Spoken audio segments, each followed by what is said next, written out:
this podcast is made possible by the generosity of listeners like you. Kindly consider a contribution through Patreon or PayPal. Links are in the details box. Patreon is a monthly subscription that you can cancel anytime, and PayPal is a one-time donation. Any amount is appreciated. And follow us on social media. We're on Facebook, Instagram, and Twitter, the handle, the Beirut Banyan. And you can find us on our YouTube channel with the same name, and you can start watching the episodes as they're released. Thank you for listening, and thank you for watching. I'm Ronnie Shatah, and this is the Beirut Banyan.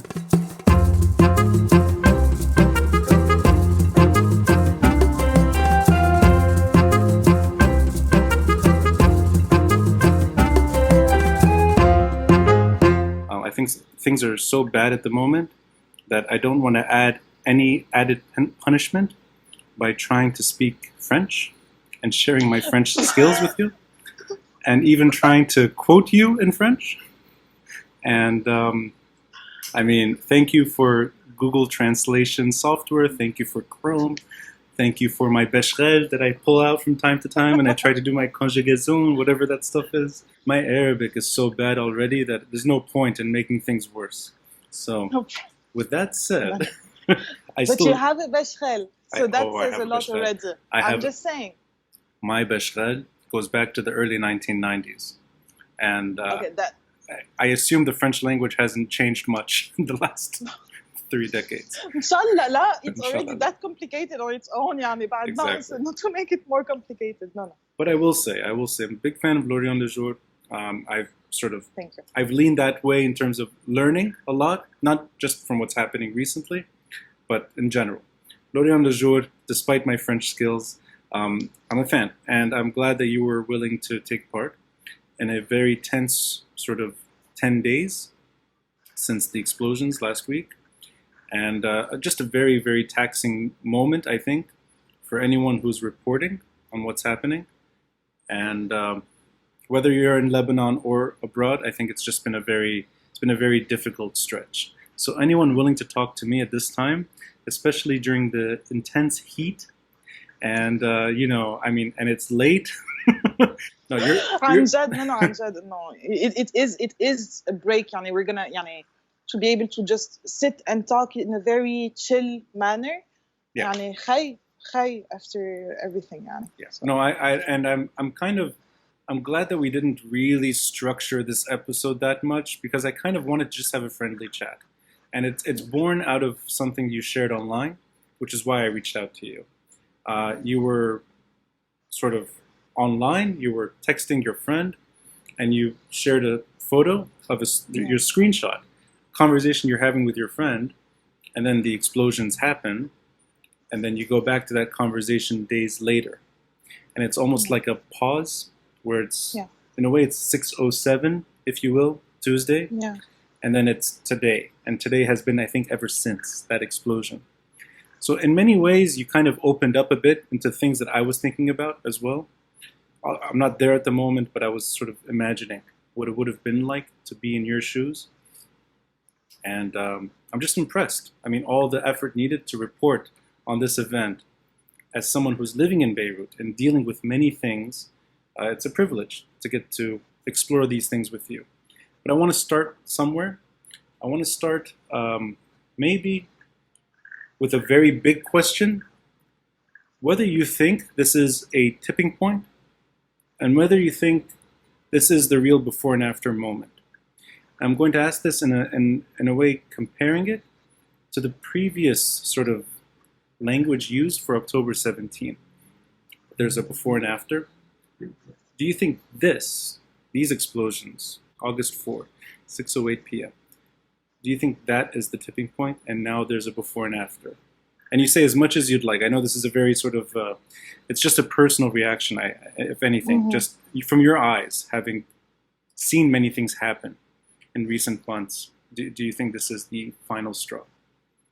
On the fact that there is a before and after, that is for sure. I think anyone that either is in Beirut or anyone following the news or Lebanese news in general attached to Lebanon in any way, this is like there is no question about the before or after. Like you can see it in the way people are behaving in the street, in the way we even as journalists are reporting, but not just us, as a humans, as Lebanese people, yani only.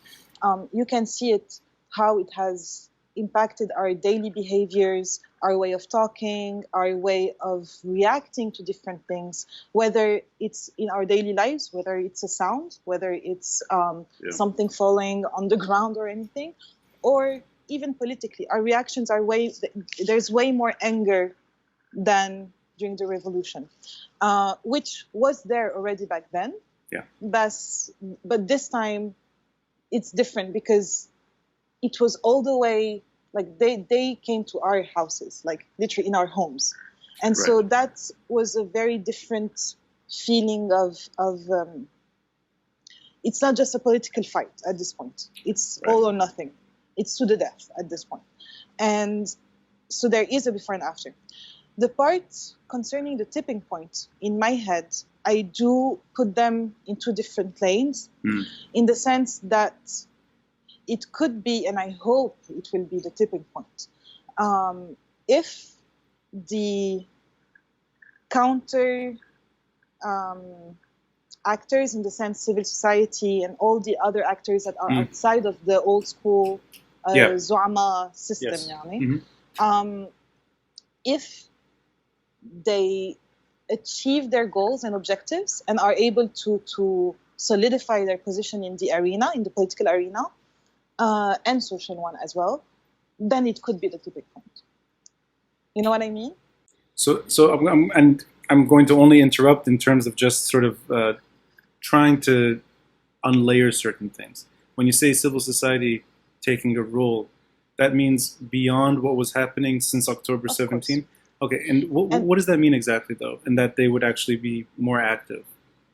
Okay, so I don't even go back to only the revolution. I go back to even before that, when, especially, of course, the elections, we're thinking 2016 and then 2018. Like, those are proper markers that we cannot just only go back to the revolution. Like, it's a way larger, broader context. But what I mean about the way that they could get not necessarily more active, but it's more about consolidating the position at this point, because they did enter the arena. We cannot say there's no civil society. It's there.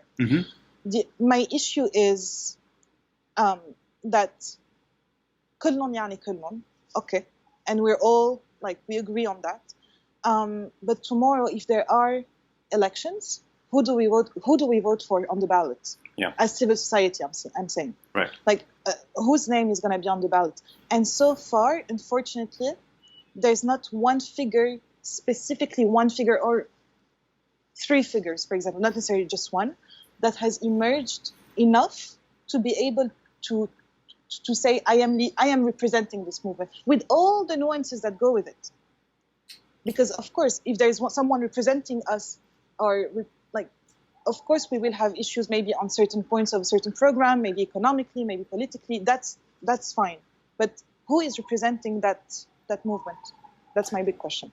So, now maybe I'm going to imagine what it's like right now to be in Jemaise, let's say, or Marim Khair, and you see sort of a lot of people rushing to offer support, and many different NGOs that have already taken the lead.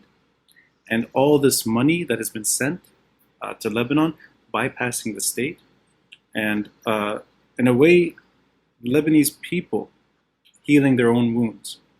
And to me, I hope I understand these things right in terms of terminology. To me, that is civil society. And in many ways, there's the healthy non-state actors in Lebanon that are there to, in a way, protect and give comfort and shelter and everything. They're doing a fantastic job.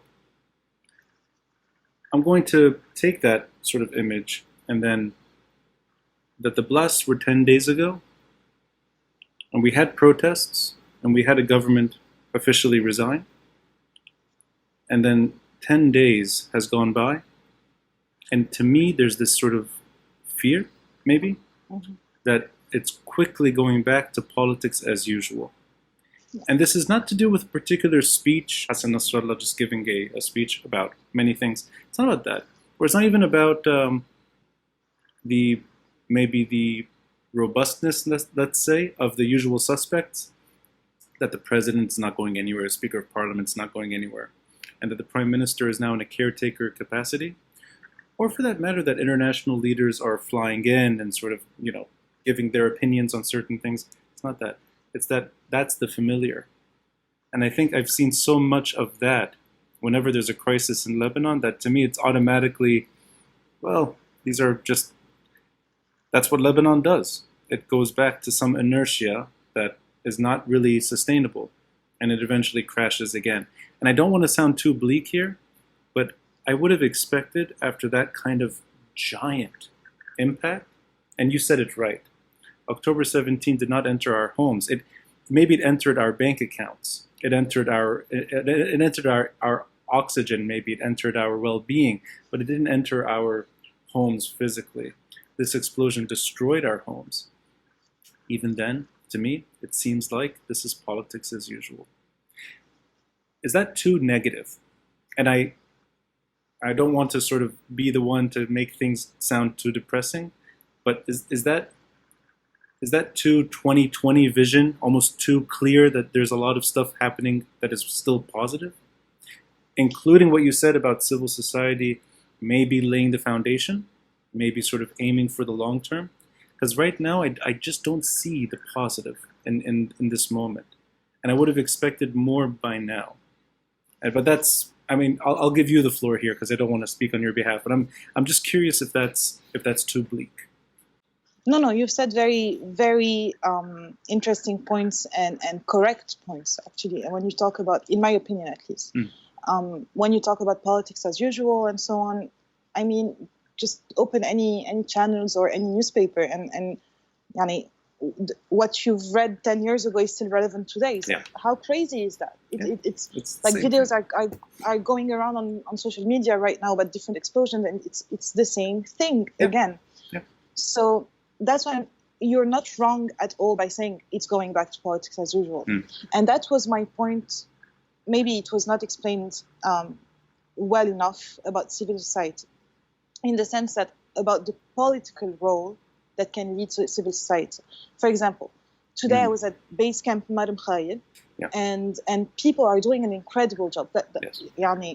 It was mind-blowing how they could work all together. Everyone has their role, and there's so much dynamism. Like, it's crazy. Yeah. But that is a different thing than the political role that civil society could play, in the sense that they are running a sort of it's like a mini government like system that's going on in Basecamp, but it's not political at the end of the day. It's helping people. Right.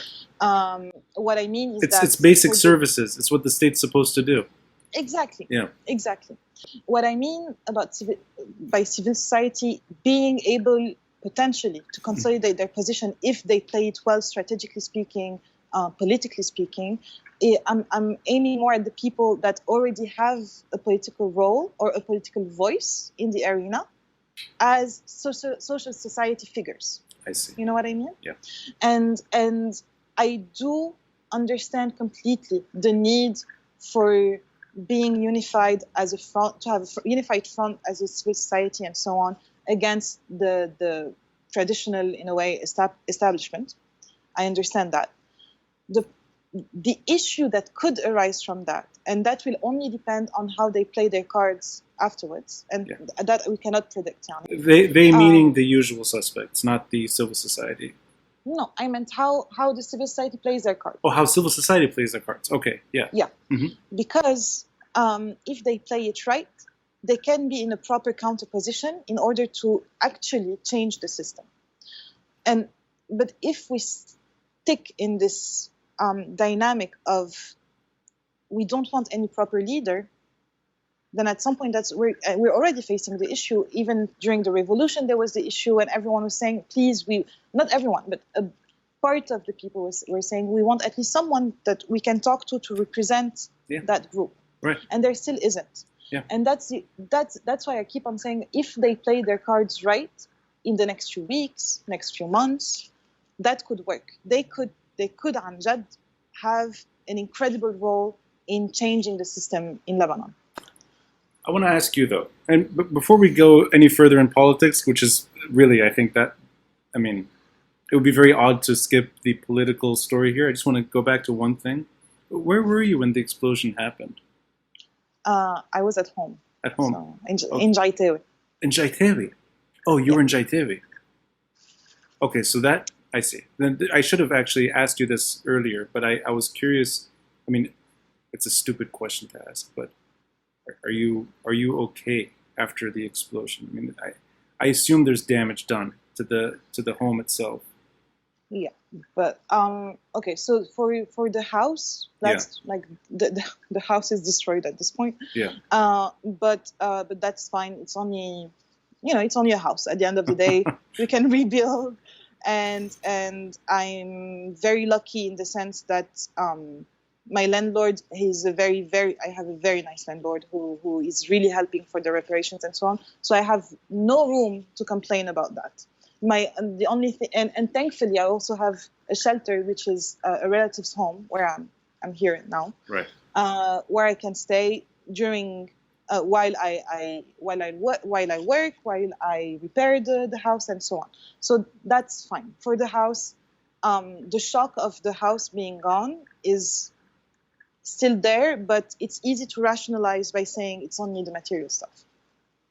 You know what I mean? Right. But so you, I mean, and you're physically, you're fine. Physically, there's no, I mean. Yeah. Yeah. Okay. That's, and the reason I'm asking, yeah, sorry, go ahead. No worries. And so that's why, on that side and physically, I'm completely fine. So there's no room to complain about any of that. Now, talking onto the trauma aspect and more psychological aspect of it, the answer so far is I don't know. No. I think it'd be very unfair to even anyone to expect you to know the answer to that. It's too soon. Yeah. It's too soon. No, but the reason I'm bringing this up, and it's a bit of a sensitive subject, is that I mean you're in the neighborhood. You're in one of those neighborhoods that was hit so hard from this explosion, and you're living there, and now you can't live there. In your mind, I mean that kind of pent-up frustration and anger. Forget trauma, forget the psychological impact, just in terms of the immediate rage from within. I can't, there's two things that don't enter my mind. One is a visible name or person or something that you can turn to and say, that's the future. And that echoes what you said earlier in terms of not having leadership. And the other thing, everyone else that you can point the finger at and say you're part of the problem, all of them, to expect them to actually take responsibility. And I think that dilemma is paralysis. And we'll go back to civil society and maybe how they can translate their ambitions to actual political power. But I'm just for the moment right now, shy of that transition, I would have expected leaders to have either resigned or fled out of fear. I think I would have expected a more structural change, because that explosion is so intense and so painful, and I would have imagined a more desperate reaction, and also a more calculated sort of, this is not going to last. It's time to go. And stuff didn't happen. Resiliency happened. And what you're saying is actually, it's straight on point that your landlord is taking the role of fixing the apartment. You have a decent landlord who's helping. There are many active citizens on the streets cleaning up, doing things, and they're showing up early in the morning, leaving late at night, and they're going through pain just to help. And that's fantastic, and yet that's the story. That's the imagery I always see. In the middle of Harib Tammuz, I volunteered for Oxfam. I would go from Zico House and Spears to the schools throughout Beirut, distributing hygiene kits. And that kind of population without shelter, and in many ways desperate and yearning for support, and then there's always Lebanese willing to help and make things easier. I mean, that's the pattern. And yet there's no political change. And that, many opportunities for civil society to maybe force some change and maybe consolidate around leadership, and yet those things don't happen in Lebanon. And I'm curious if there's any obvious reasons to you why, since October, and now entering 10 months, almost 11 months into where we started, and this whole protest movement, that the structural changes haven't happened. There hasn't been much evolution. At least in terms of the people, or let's say the ideas, forget people, the ideas that many protesters would like to see take hold, rather than the old ways. I mean, I don't think time is on anyone's side. And I just think 10 days is already too long. It's just, yeah. I agree. But, yeah, no, I definitely agree. Yeah. The thing is, talking about structural change of the traditional establishment. Yeah. When they let go of Hariri in that's actually nice. That's a nice way of putting it. Nobody's ever put it that way with me. I like that. I'm going to steal this from you. When they let go of Hariri, that's actually a smart. You know what? Plagiarizing you. I'll quote you when needed, but I like that. Sorry, I interrupted. Go for it. It's a good way. It's a very good way of explaining the problem. It's that it's not a resignation born out of responsibility. It's not a resignation. No. Right. Yeah. Anyway, I'm sorry, I interrupted you. Although I will make sure anyone who hears that quote is directed to you. But keep going. When they let go of Hariri. You don't even put any credit. That's completely Yeah, fine. I'll just leave it as anonymous / Julie. Yeah. Yeah. But even then, like we and then Hassan Diab was brought and so on. Already back then we knew that it was a change, like in appearance, that there was no proper structural change. Like we knew. Yeah. And the blast, I think, will not change that in their mind, because I did wrestle a lot with the idea of, I don't understand why they're not stepping down right now. Yeah. And I was, especially as you talked about anger, and especially in the immediate reaction of just not understanding, why are you not stepping down? Like Beirut dammarit. Like there's no Beirut at this point. Like what are you talking? How is no one being held accountable, or at least holding themselves accountable? Like exactly. How are you? Like which is crazy. And the more I was thinking about it, and the more it makes sense, in the sense that the system is built on them agreeing among each other to hold themselves out, to stay in power. You know what I mean? I don't think in English it sounds better. Yeah. But I'm gonna try to say it better. Can you say it in French so I can maybe learn something? In the sense that le système tient grâce au fait que chacun se soutient dans le système pour rester dans le système. It's a lot of systems. Julie, thank you for explaining to me like I'm a little kid. You had to do the visualizations. That's really nice. I appreciate that. I actually understood what you're doing. Oh, le système. Thank you for that. I told you it has been a very long week. No. I'm saying like there's only a few ways to explain idiots like me French, and you did it. No. The system. No. Le system. No, but in the sense that the one word that I actually know in English too, system. I'm like, oh, the system. System. It works. But like if one of them steps down, mm-hmm. the whole system again crumbles down. Right. Because it has been like that since the war, and they built it this way. And then when the father dies, then the son goes after the father, and then it just keeps going, dynasty after dynasty, and that's how it works. And behind closed doors, let's say نحن زعماء. You and I, you're a zaim of X group, to not talk about communities or whatsoever, and I'm a zaim of another group. And we want power. That's all we have in mind, okay?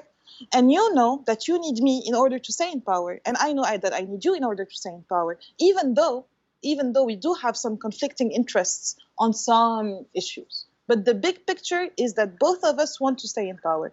What are we going to do? You stick with me, I stick with you. Khalas. Like, but does that mean, and I'm just playing devil's advocate here, I'm not sort of, I don't mean to challenge you, but just in terms of taking that to the population that's fed up. Let's assume the politicians are not fed up. Let's say they're able to ride this out for maybe indefinitely. But the citizens are fed up, or at least enough of them are.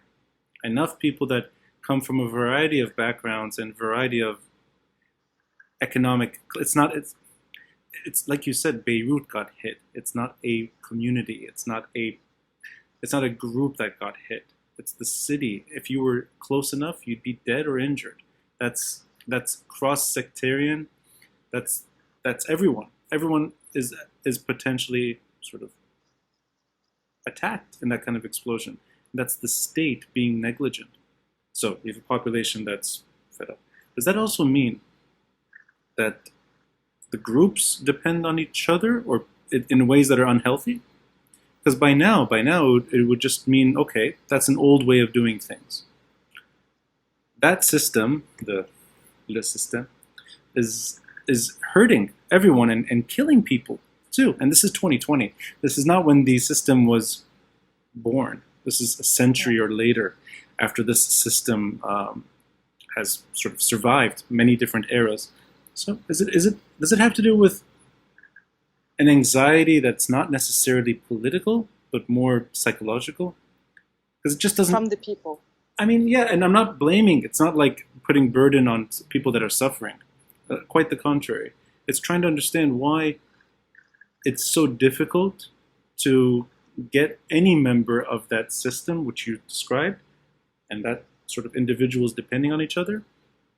You also described it as a domino effect. One goes, the whole ship sinks. Why is it so hard to get one person out? If the pain is that immense, and if the tragedy is so big, it just doesn't make sense that one person is still too much. And that to me doesn't sound political. It sounds beyond political, that it's maybe, it's so deep and entrenched that maybe it's not something that politics can solve. Absolutely. But yeah, but then in that sense, if that's the case, what kind of change is possible? Short of the bad forms of change which we've experienced, which are violence. I mean, what kind of positive change is there? I was watching an episode a few days ago of yours to just get back in the groove of the podcast and so on. And someone said, "Your questions are hard," and I'm here thinking to myself, I'm like, whoa. I always feel bad when someone. It's been a few people have said this to me, and maybe I should come with like, No, Julie, I know what to do. Do you think change is possible? Oh my god. That was amazing. Really amazing. So I need to gather my thoughts at this point because these are very, very relevant questions, but they are very challenging and for Friday night. Let's just say that. You're right. And I'll let me reframe it though, just very quickly. I'll say that I'm asking you as a reporter, as somebody who covers these events, who at the same time is not just maybe a neutral reporter. I assume from your pieces and maybe the way you express your ideas that there are some ideas you prefer to others, and that you are at least in favor of change. Say this the most broadest way possible. I assume, status quo is not your preference. So I mean it as a reporter covering these events and also sort of seeing that repeated wall and that people are not able to sort of climb over or at least knock it down. Again, because the answer is relatively the same to the first one, talking about how the system has been the same for decades now at this point. We have seen some breaches in the system in the past few years with the different elections and not just elections, just even in the general atmosphere and the discourse that you hear more and more, especially among the youth, but not limited to the youth. So that's one thing. Yes. But at the end of the day, you are talking about people, and we are talking about people that have been there, that enabled the creation and the construction of the whole system. So they're not gonna fall just because we want change. That's why, like as you said, it's more than politics as usual. But at the same time, it's based on politics as usual are based on the system. We're talking a lot about systems today. No, but I'm curious if it's a chicken and egg thing because, okay, yes, these people have created a very comfortable environment for their worst ideas to flourish. Yeah. And some of them are dinosaurs. And most of them have sort of lingering ties to the Civil War. Not all of them, but a lot of them are expired. And they're still around. That's fair. And actually, that is actually more than fair. That is accurate. These are not the reformists anyone would want in terms of trying to enhance positive change, at least from within. So I'll give you that. At the same time, you see countries that go through revolution. You see countries that go through massive change. Sometimes not necessarily for the better, but regardless, that they actually do implement some change over time. And it's not a Lebanese phenomenon. I mean, many countries have been pushing for accountability and the like.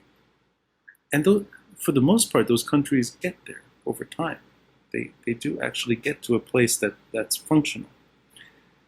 Now we kind of, there's this hesitancy to go too far, and then the comfort zone kicks in. And I'm really just trying to get to the bottom of why one person in the state cannot be held to account properly. Because that should be as easy as anything. This kind of explosion, you should have many people in jail by now. And there are a few people that were kind of detained. But how do you do that in a corrupt judiciary system? So in that sense, yeah. No, sorry, go ahead. The thing is, the people that, I'm talking in the judiciary system only. I'm not talking the people in the street whatsoever. These are people that were put there by those same Zama. Right? Yeah, right. And so the thing is, we're not even going to talk about competence and skills and if they're qualified or not to do the job. I'm not going to go that far.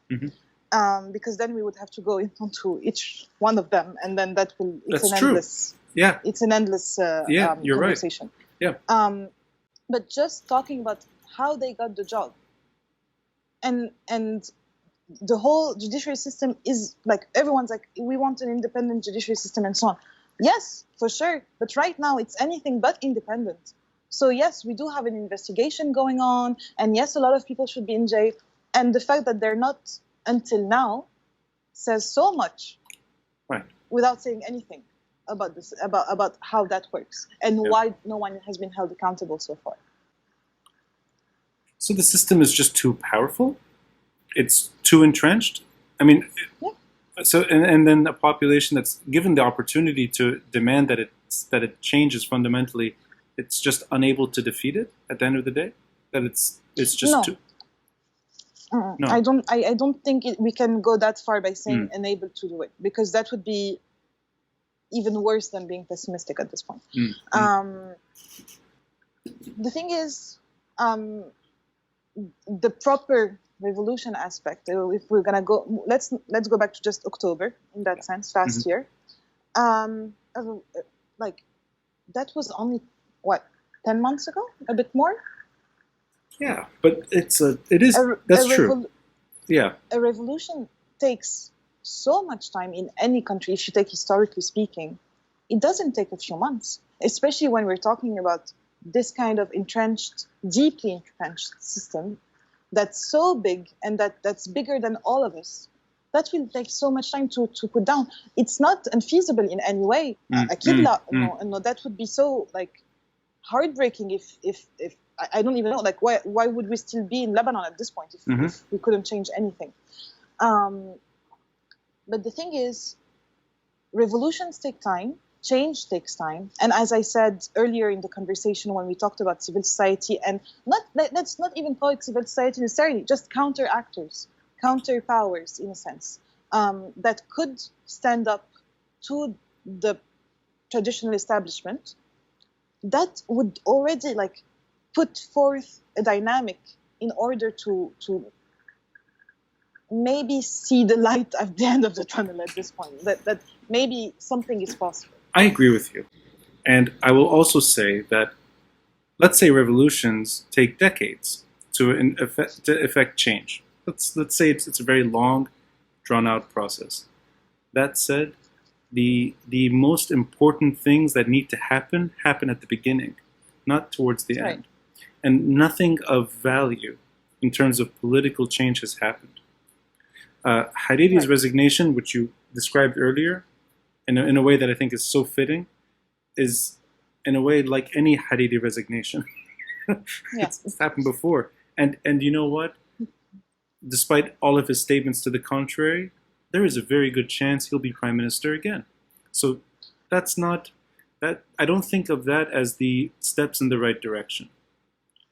Hassan Diab's resignation is almost irrelevant now. The man was prime minister for 7 months, and he will go down in history as almost like a footnote, as rather the PM than for 7 months. As the PM, who maybe against his own political wishes, was the prime minister during the most horrific explosion in modern history.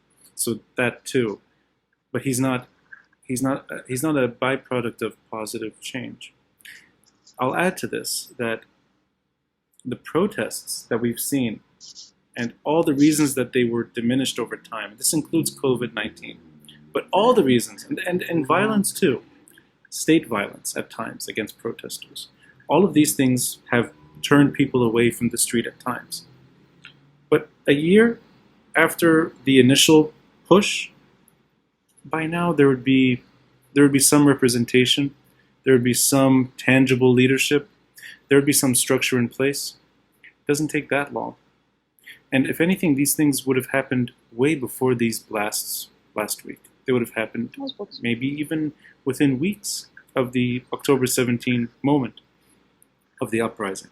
So I know I sound pessimistic and bleak and almost borderline depressing when I'm framing it this way, but I will disagree on I think, yes, revolutions take time, but I still don't think of this as a revolution. And I think of that because there's just no visible change. Yeah. No, Yeah.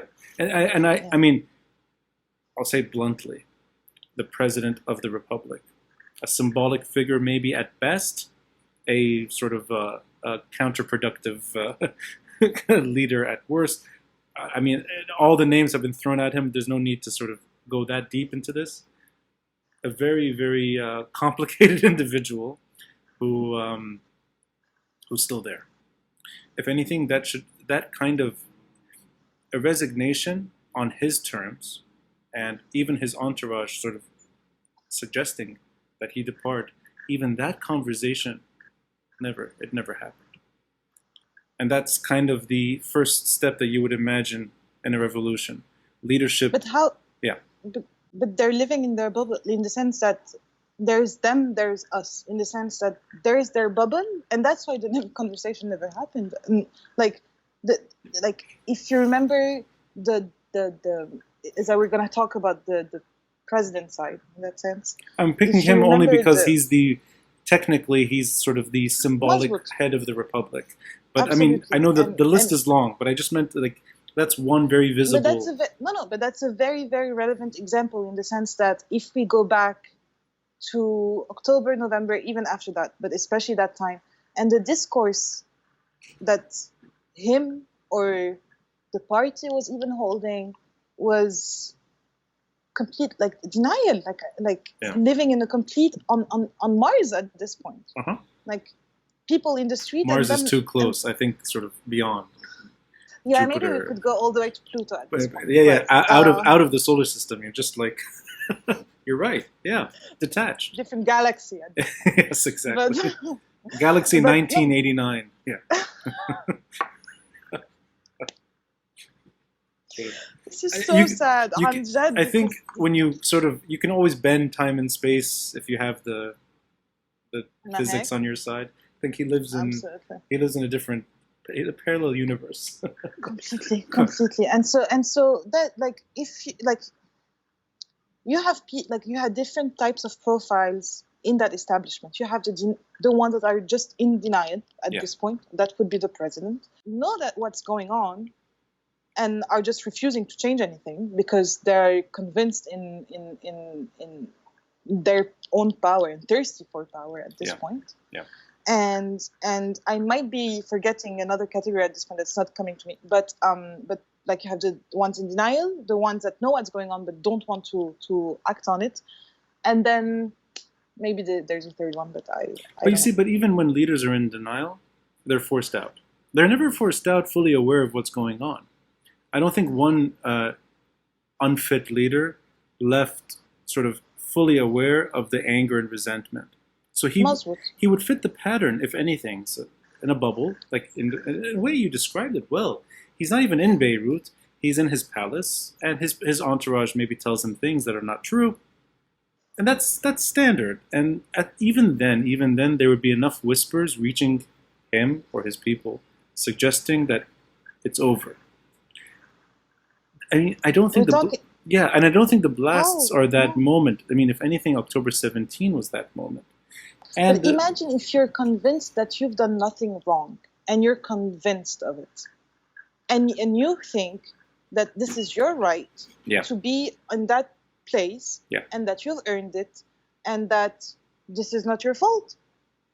And why would you resign? And especially you have people around you that keep on telling you that it's going to be okay. But I guess, I'm not saying it clear. I'm not saying it accurately. It's less them, it's more us. Why are we not able to just get them out? Is it something that's just so basic, that's not said any longer because it's obvious and people don't want to keep bringing it up? Is it the fact that Lebanon is not a standard country where people rise up and the leader falls? Does it come to just pure confessionalism at the end of the day, that it is up to the Maronite Christians to deem Aoun unfit, and it's no one else's business? I mean, is it that bleak? No, it's not that bleak. No, because you're talking about the president of the republic. At the end of the day, he's the president of all Lebanese people. So no. Maybe the base will be maybe stronger, as I were talking about in that community, but that doesn't mean that the Lebanese themselves are not concerned by that, by him. He affects their lives as well. His actions, meaning. Right. And so the thing is, I don't advocate for violence in any way, but that does raise questions on whether the people should go all the way to being violent in order to make them fall. Because so far, before the blast, not after the blast, because the latest protests we've seen have been anything but peaceful, especially thanks to the other side, we'll say.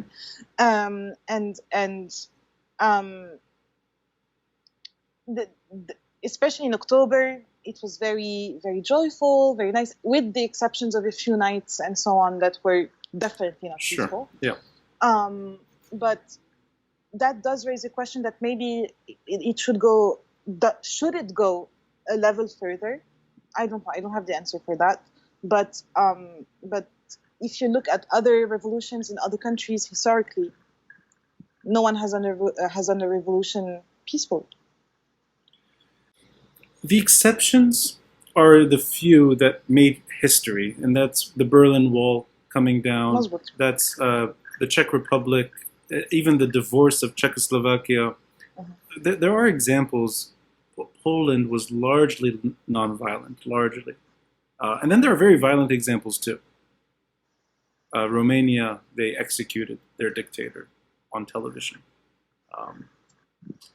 Ex-Yugoslavia was a very, very bloody sort of post-Cold War collapse. So I agree with you that revolutions are at best peaceful. But even in that, you do have people that are injured, people that suffer, and at times people die.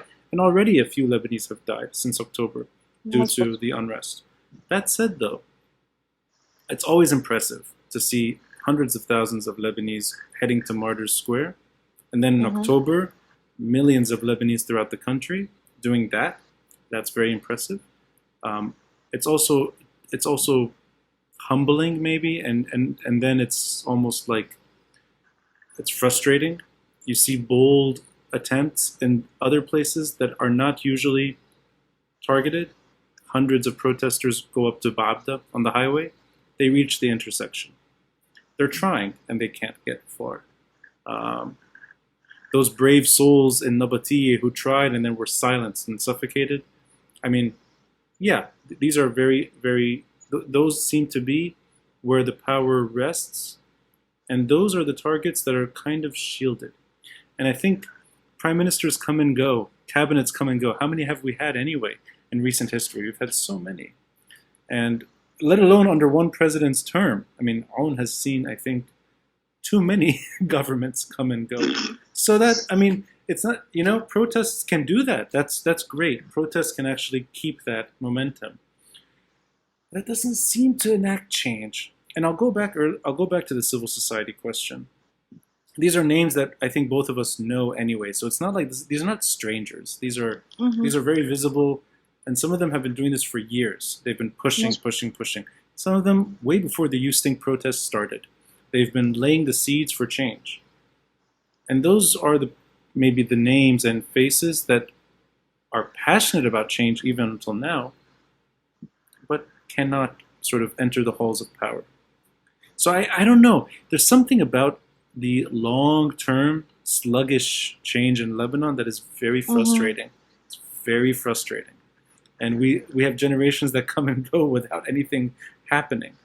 Most what? I know it's almost like cheesy to say this, but it's true. Lebanon is an old country now. It's 100 years old. The borders were drawn 100 years ago.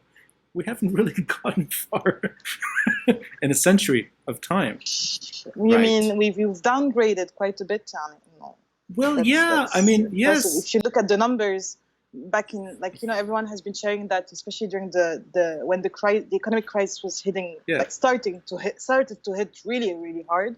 And when everyone was sharing those numbers that back in the 50s, we were the 9th economy, or I don't know which number. So we downgraded is, I think, even to say the least. Right. There's terrain I want to explore with you when it comes to covering the events, reporting on the events, and also the striking intimidation against reporters, or not even necessarily traditional reporters, just people with their phones trying to cover what's happening. And you have horrible stories of sort of people getting bruised, whether it's security personnel or even soldiers, or for that matter, state security, shooting rubber bullets, and not just at protesters, but also at people doing their job. And a lot of this is it reminds me of the old days, where you couldn't really say whatever you wanted or cover whatever you wanted, and that's pre-2005. I'm asking just sort of your own side. Do you sense that these things are still heading in the wrong direction? Or do you think there's enough popular sort of resentment and maybe even pushing back where you won't see this as sort of taking hold? It could be a citizen screaming and shouting on Instagram that they hate the president and then they're taken in. Or it could be just sort of something that is shared on Twitter and people get a phone call for interrogation. Do you think this is a temporary thing? Or do you see this as something that's going to be, unfortunately, with us for the time being? No, definitely it's going to be with us for the time being. I think there's no question about it, especially that now with the recent decisions that have been taken this week with the state of emergency and so on. Right. So we see how that could affect. So if we talk on one side of reporters and at the same time regular people on their social media. So for reporters specifically, considering what has been taken as decisions this week, there's no reason to think that this is not going to get any worse, because there's genuinely a will to shut people up at this point, or to scare them enough in order for them not to say anything. And this is coming from the state itself, coming from the state of emergency. Exactly. Right. Exactly. And that says a lot about their mindset in a country that's viewed on the outside as, the only country in the Middle East where you can say anything you want. Well, that's clearly they call that in French un pied de nez. I can't find the word in English right now, but that's clearly a sign that this is not gonna go this way. Right. Yeah. And so there's no reason to think that that's gonna change. And at the same time, this is not new of people being called for a post on social media. This is definitely it might intensify if they have the resources, but it's not it's really not new. Not new meaning the just the method, but the numbers have have sort of taken a sharp increase. Right. And so that's why I'm telling you, I don't think it's gonna. The more there's gonna be unrest, and the more people are gonna get angrier and go protest, and people are gonna try to do their job. Yeah. The more they're gonna repress more and more, I think. But that doesn't mean at the same time that people won't be able to get their voice out. Because we do have social media. We didn't used to have social media before 2005. So do you? I mean, I know that most of your reporting is not Lebanese focused, but it has become Lebanese focused because the story happens to be in Lebanon, at least now. Have you had to sort of maybe not necessarily censor, but have you faced situations where you were second guessing what you were writing, or maybe unwilling to take certain risks at certain moments because of that intimidation? Because in Lebanon? Yes. Tackling Lebanon. Well, or tackling I'm more in Lebanon, at least within the protests, at least from the start of the protests until now. Not so much the other countries, more in the Lebanese scene. Have you sort of been careful? I am curious about the other countries too, but just in terms of working for a traditional outlet in Lebanon, and I mean, has there been any sort of reluctance on your side? No. So you're able to say whatever you want. You're able to publish anything you want. Also, bear in mind that most of the pieces so far that I have worked on for the local side of the newspaper are not pure politics. Right. So that plays a role as well, because in the sense that you are less likely to write things that are going to be controversial in the eyes of the state, depending on the topics you are going to be tackling. So for the Lebanese news, I haven't had this issue myself, but my colleagues have for sure. But usually, because of the sense of the editorial line on what's going on in Lebanon right now, which is very clear, there's no censorship on that channel. But that doesn't mean that you won't have differing opinions among reporters on certain topics, but that depends on the format of the piece that you're writing. Are you writing an op-ed? Are you writing a commentary? Are you writing a proper factual article where you're just giving the info and that's it, not giving any of your opinion? But do you sense the censorship, if it is censorship, is coming from the journalists themselves, that they just don't want to end up in that situation? Or is it more a policy that don't go too far on certain individuals, don't shed too much light on one thing? Because I'm curious, does this sort of heightened interrogation have ripple effects on journalists just doing their job, that they don't want to be in the limelight, they don't want to get those calls? I really think it depends both on the journalist and on the topic again. Right. And the timing and what's going on at the same time, and is like, because at the end of the day, everyone I know at least wants to do their job. That's something like, and they will do it whatever the cost. Yeah. The rest, the other variables that there are in this equation, are related to timing, topic, and also the journalists themselves, what they want to do. The other thing is concerning the other countries, it's very different but that's my specific case. I'm talking about international news being in Lebanon, right? Especially tackling the Gulf countries. So which is always a sensitive issue on what you're gonna say about them, because we know how censorship happens in the Gulf. Thankfully, I'm not affected by it here. So L'Orient-Le Jour, in your position today, you can pretty much say whatever you want on your terrain there. But there's no... Okay. Because the difference is that I can have issues if I go there. Right. Yeah. It's different. Right. So here I can write anything I want, especially going back to Lebanon, being more flexible on what you can say and not say, again, with all the nuances that come along. Yeah. That's the advantage for my field. And I mean, Yemen and the Gulf are completely interrelated, especially at the moment. And so I can write whatever I want. I'm not sure what could happen if I decide to go to Saudi Arabia tomorrow or the UAE. I have no idea. But I find this interesting. Usually, from my experience, the criticizing the local stuff in some ways seem to be easier than going after maybe regional leadership or regional policies. I always found that the pressure was to kind of fit into a narrative. And then there's that sort of larger story. You're either on one side or the other. It's actually good to hear that there is no pressure, at least in your work, that you don't have to sort of toe the line, that you're able to kind of look at the story for what it is, with the consequence that you probably will not travel there. If you go cover certain stories that may sort of get you in trouble. And we hear that this happens regularly, where Lebanese reporters end up arrested for something that they're covering there. Yeah. Absolutely. But that, for me, this is fundamental. I think Lebanon means something. And that definition, whatever's left of it, to me, it includes expression, free expression. I think that is something that was very powerful for the region. And whenever there's attempts at chipping away from that, to me, it's chipping away at what Lebanon is.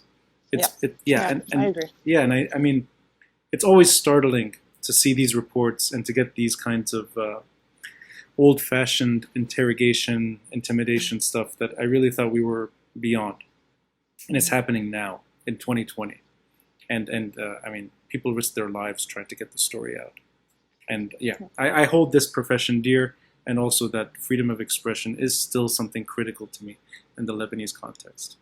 And I think it should be mentioned that, especially for the ones that take more firm stances concerning the state or concerning getting stories out that are controversial and could get them in trouble as well, that their work is the most impressive, I think. Absolutely. In the sense that because I'm not in that lane in my daily usual work, it's a different lane. So no, Amjad, no, I can't even imagine the bravery it takes and the mindset you have to be in order to be able to go that far. And sure, and even the live streams that get interrupted by punches and bruising. This is really, to me, it just doesn't represent Lebanon. But I guess it's appalling, and it's especially even now after post blast with the latest protests we've seen. It's even more infuriating to see that. Exactly. Especially in this context, it's always infuriating, mind you. But specifically right now, it's like, really? Yeah. That's all you have to do right now? They're just reporting what you're doing. You're deciding to throw the tear gas. They're just reporting it, and even that they want to shut that down. It's mind blowing. Though it's not surprising. Well, actually, I think that's the tragedy too, that it's become less surprising, and over time, people adjust themselves, unfortunately, to these these things that were spared for a long time and now being attacked. But that said, I learn a lot just by going on social media and following certain reporters. I depend on them in many ways for instant information, and I think of them as part of the story, if not central to the story too. So I hope in this process of change, whatever's happening to Lebanon, whether it's change for the better or worse, I hope certain principles survive. And one of them is this. And I don't want to see this sacrificed in the long run. I don't think it will, in the sense that even though the repression seems to going for the worse, as we said, the will and the determination of both people on social media that have nothing to do with media, and at the same time reporters wanting to get the story out no matter what, that will remain. Despite anything that could happen, I think, maybe not going that far to anything that could happen, but despite the repression getting worse, I think that will stay. The fact that people are still going to be determined to denounce what's going on.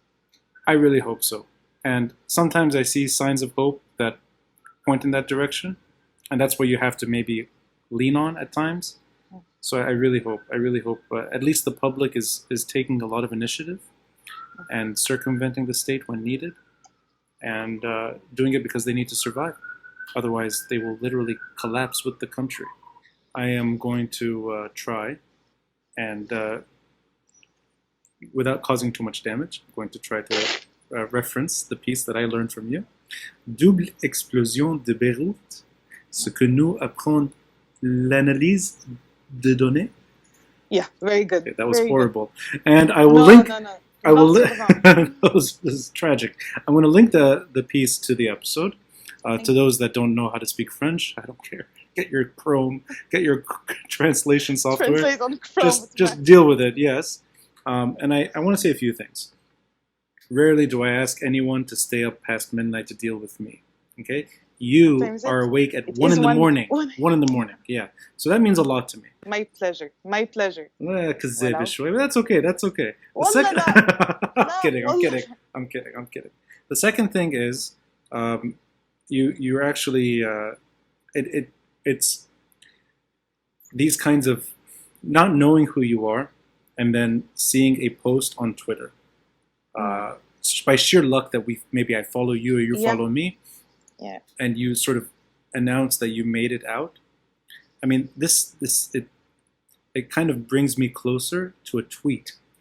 So I'm very fortunate that I can actually speak to the person who shares a post like that. It means a lot to me. You've given me a lot of your time. No, thank you for offering, Amjad. It was when I received your inbox and your message and asking me how I was doing. I was like, he doesn't even know me. Like, you could have just liked the tweet or not even do anything and just keep on going with your life, but you took the time to write something. So that what you should have done, you should have done is say, retweet this or I'll block you. No, and also the way I thought about it when I posted the tweet is that I very rarely post anything personal, or and you mentioned that alone actually. a screenshot. Yeah. And I never do that. Right. And I don't know. I kept on seeing all those posts on Twitter and of people sharing their feelings and how they were doing after the blast and so on. And I didn't know how. Like, I was like, wow, how can they do it? I don't like. I don't know. For me, I never used Twitter, at least, or more generally social media in that sense. Yeah. And for some reason, when I looked at the conversation, went back and saw like my friend asking me how I was doing after that, I was like, I need to share this. I need to share it. Like, I understood all of a sudden why people had this need to actually like voice their emotions or voice how they were doing on a platform like Twitter, for example, where you have a bunch of people you really don't know in your followers and you're following people you don't know either. Sure. I understood it completely, and it was very like see, in the end you sent me a text. So in the end, but it's something else too which resonated with me, is that you took time. You took a few days. It's not something you shared at the moment. You shared it after the moment, because you kind of hinted at it too, that you were so shocked and so sort of you were terrified and you had to stop. I feel the same way, even without being there. Sort of just that kind of, you have to pause for a moment, and you did. And I mean, I wouldn't have known that you live in Jaitewi, that your home was destroyed too. But I mean it at the end of the day that I feel very honored that you were Thank you very much. No, it means a lot to me. Julie, go to sleep. Yes. We'll catch up another time. Problem, I don't know how, I might even, I might even go work at this point because I'm not sleepy at this point. So, thank you, Julie. Welcome.